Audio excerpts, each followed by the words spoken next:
Hi, it's June, which means Pride Month.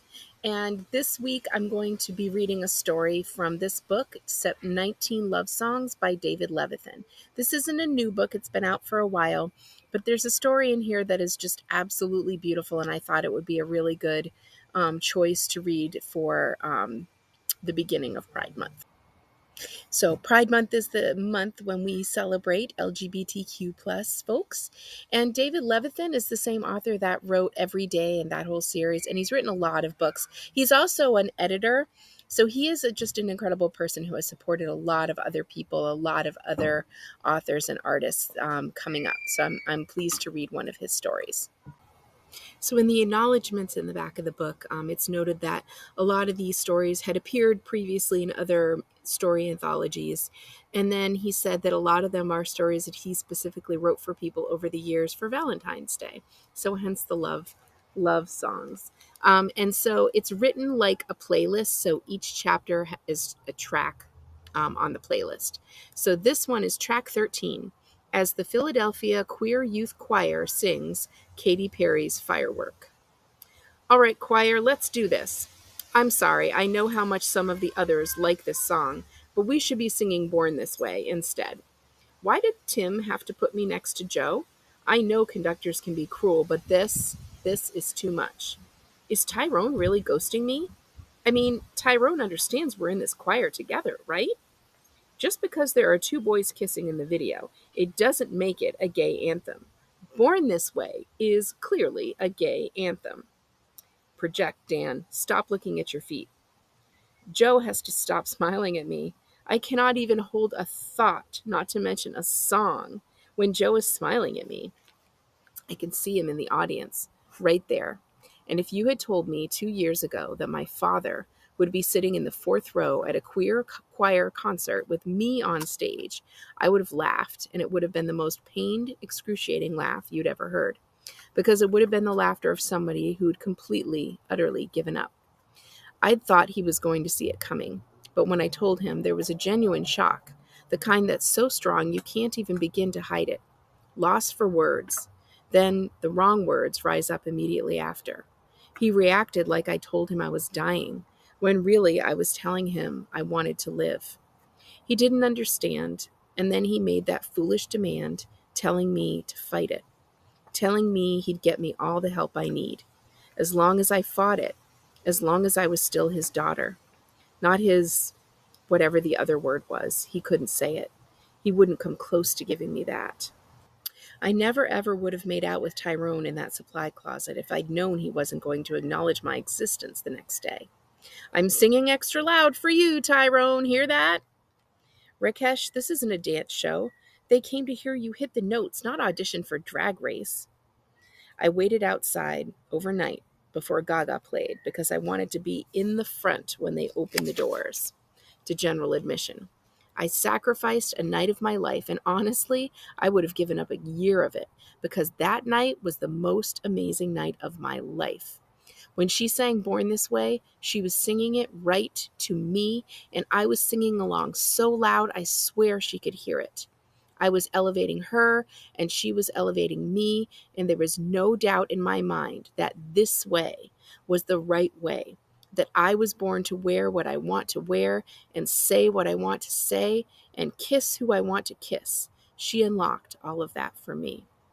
And all I'm saying is, Katy Perry's never done that for me.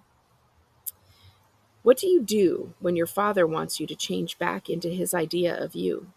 You hold your ground, even if you have to move out of your house, even if you're not welcome at Christmas, even if it puts everyone in the middle in an awkward position. After a certain point, it was not my job to make him understand.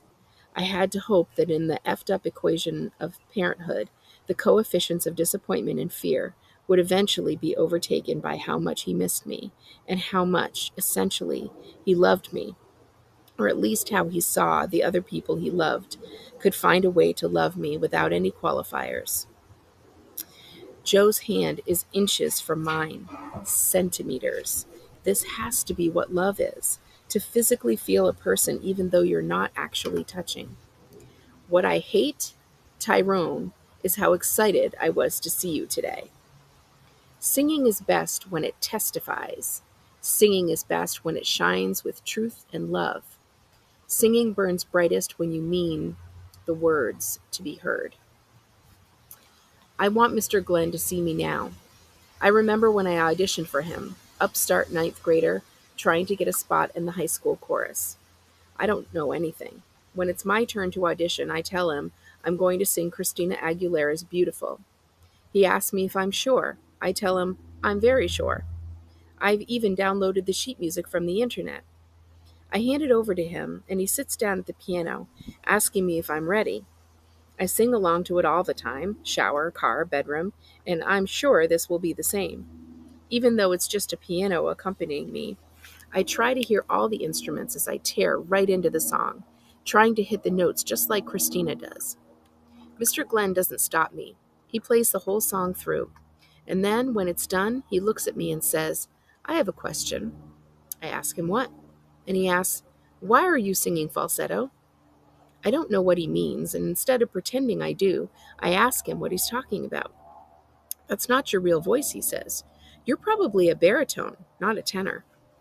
I tell him I still don't understand.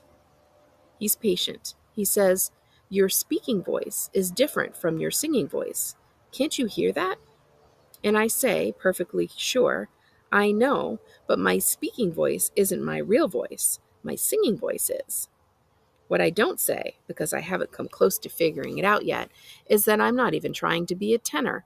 I want to be a soprano. But maybe Mr. Glenn gets that, because he doesn't laugh or tell me I'm wrong. He thanks me for sharing my song with him. I don't get into the chorus, but I get to keep my voice.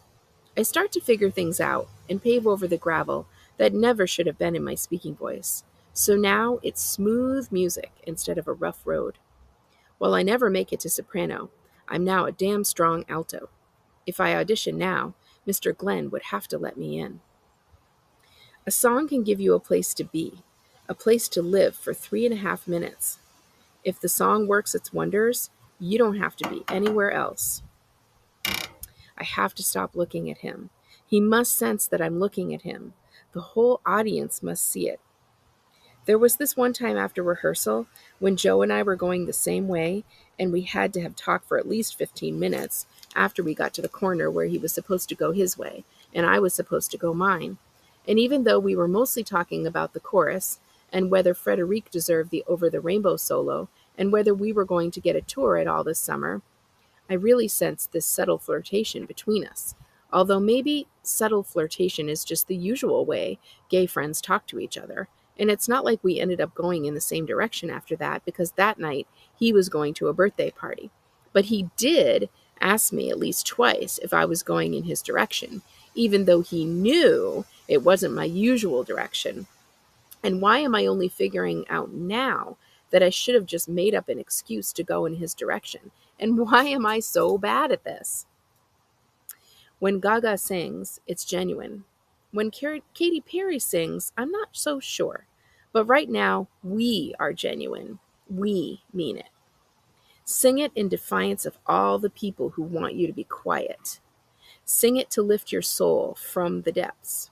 Sing it to be the music you want in the world. You know what, Tyrone? It's wrong to make a guy feel safe and then pull all that away without a word. I know you don't want it to happen again. I am definitely getting that message. But I'm telling you right now, I'm making it my decision. It is never going to happen again. And if anyone asks me why all of a sudden I'm not eager to be sitting next to you on the bus, I'm going to tell them exactly why. He always loves to hear you sing, Mom said. And I told her, yeah, but which voice is he expecting to hear? Still, she took him to the Christmas show, told him it was the only present she wanted that year. And he said fine.